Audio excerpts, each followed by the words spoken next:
Madam ये मैं order देने। जसमीत बहन। जी जी भैया, कौन? ओ मैडम आपका ना ऑर्डर लेके आया था मैं। काय ऑर्डर में ना? रुकिए मैडम, बस अभी दे रहा हूँ मैं। ठीक है।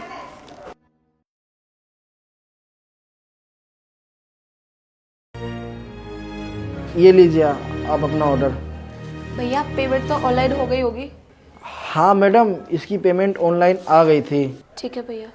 मैडम अगर आप बुरा ना माने तो एक बात बोलूँ आपसे, मेरे को ना और भी जगह डिलीवरी करने जाना है। वो क्या है ना कि मेरा फ़ोन ना चार्ज नहीं है, तो अगर आप बोलोगे तो मैं 10 मिनट चार्ज लगा लूँ आपके घर में फ़ोन। अगर भैया ज़रूरी है तो आप लगा लीजिए, कोई बात नहीं, आ जाइए। थैंक यू बहन।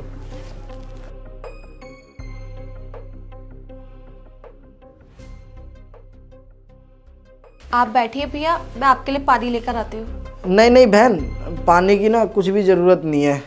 मैं बस अपना मोबाइल चार्ज करने आया हूँ, मोबाइल चार्ज करके चला जाऊँगा। ठीक है बहन।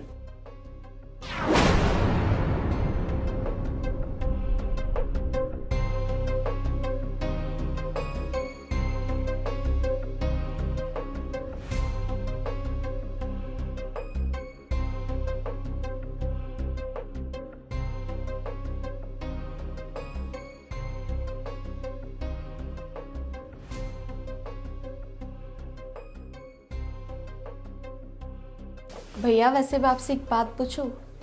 बाहर इतनी गर्मी हो रखी है और आपने मुंह क्यों बांध रखा अपना? मैडम वो क्या है ना कि हम लोग रोड पे बाइक से चलते हैं और बाहर देखो कितनी धूल मिट्टी उड़ती है, तो वो पोल्यूशन हमारे नाक में से ना मुंह में चले जाता है, तो वो आगे चल के दिक्कत देता है बहुत ज़्यादा।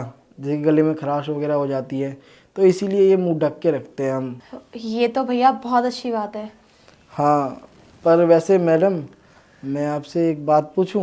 मैडम ये आपके हाथ में पट्टी और ये चेहरे पे चोट के निशान, ये सब कैसे? वो कुछ नहीं भैया, मेरा बस छोटा सा एक्सीडेंट हो गया था। नहीं मैडम, मुझे तो ऐसा नहीं लगता कि आप बाइक से गिरी हो, क्योंकि ये मुझे ना चोट के निशान लग रहे हैं, जैसे कि आपको किसी ने मारा हो या पीटा हो, क्योंकि आपके देखे चेहरे पे कितने चोट आ रहे हैं, हाथ पे कैसे चोट आ रहे हैं। नहीं मैडम, ऐसा तो हो नहीं सकता। और वैसे मैडम आप मुझे ना अपना भाई समझ के ही बता दो। भैया मैं आपको क्या बताऊँ, ये निशान मेरी गलतियों की सजा है। मैं ना एक लड़की से प्यार करती थी, उससे शादी करना चाहती थी, लेकिन ये बात मेरे घर वालों को बिल्कुल भी पसंद नहीं थी और वो मेरे खिलाफ थे। मेरे प्यार से मेरी शादी भी नहीं कराना चाहते थे और मैं उसे इतना ज़्यादा प्यार करती थी कि मैं उनके बिना रह नहीं सकती थी, और इसी कारण मैं उनके साथ घर से भाग गई। और फिर जब मेरी शादी हो गई, 1 महीने बाद मेरे घर वालों की कॉल आई और मेरे भाई ने मुझे बोला कि तू घर आ जा, जो भी हो गया मैं अपने आप संभाल लूँगा। लेकिन मैंने उसकी एक भी बात नहीं मानी और फिर धीरे धीरे करके 2-3 महीने यूं ही गुजरते गए और वो रोज़ रात को दारू पी कर आने लगे और फिर मेरे ऊपर हाथ उठाते थे, और ये सब हाल मेरा उन्होंने ही किया है। और मैं करती भी तो क्या ही करती, आप ही बताओ मुझे। आज के बाद अगर तूने मेरे से बिना पूछे कुछ किया ना तो मेरे से बुरा कोई नहीं होगा।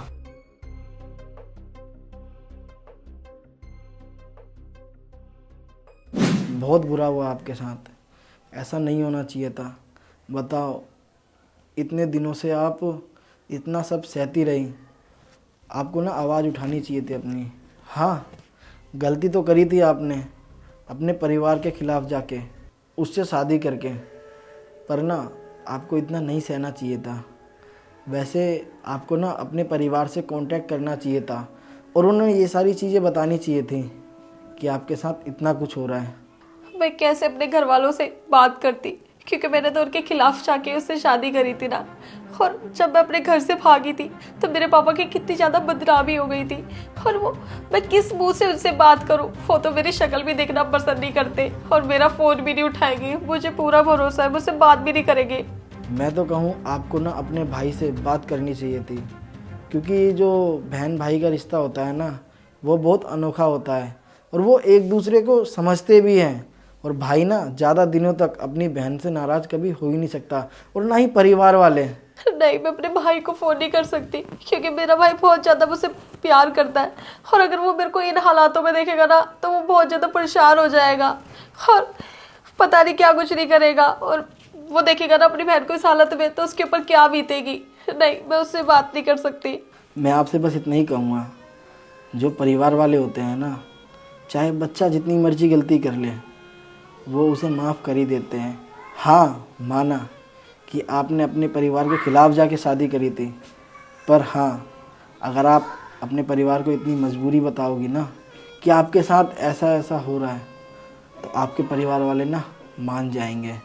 मैं तो बोलूँ आपको कि आप एक बार अपने परिवार को ना सही, अपने भाई को तो कॉल करके देखो, क्या पता आपका भाई समझ जाए।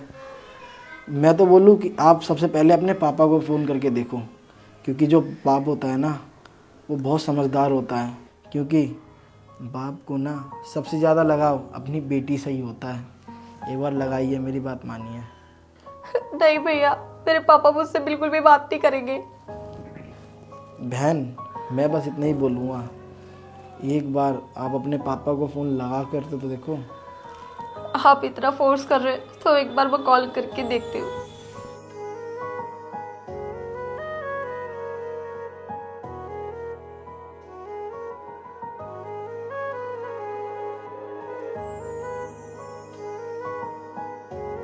हेलो पापा, मैं जसप्रीत बोल रही हूँ।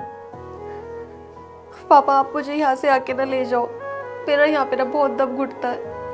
हाँ, मुझे पता है कि मैंने बहुत बड़ी गलती करी थी, आप लोगों के खिलाफ जाके शादी करी थी, लेकिन पापा अब मैं यहाँ पे 1 मिनट के लिए भी नहीं रहना चाहती। प्लीज़ आप मुझे यहाँ से आके ले जाओ। ठीक है पापा, मैं अभी आपको एड्रेस भेजती हूँ। ठीक है, थैंक यू सो मच भैया, आप मेरी ज़िंदगी में फरिश्ता बन के आए थे। आपका एहसान मैं ज़िंदगी भर नहीं भूलूंगी। Thank you so much.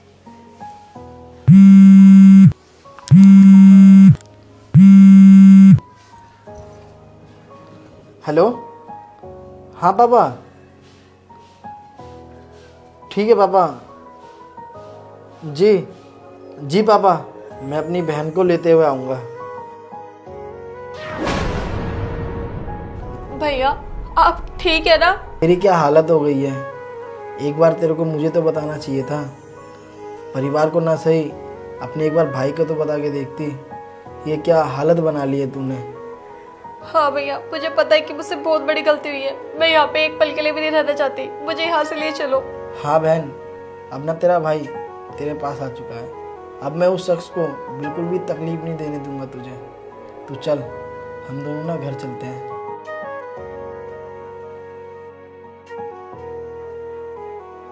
चलो।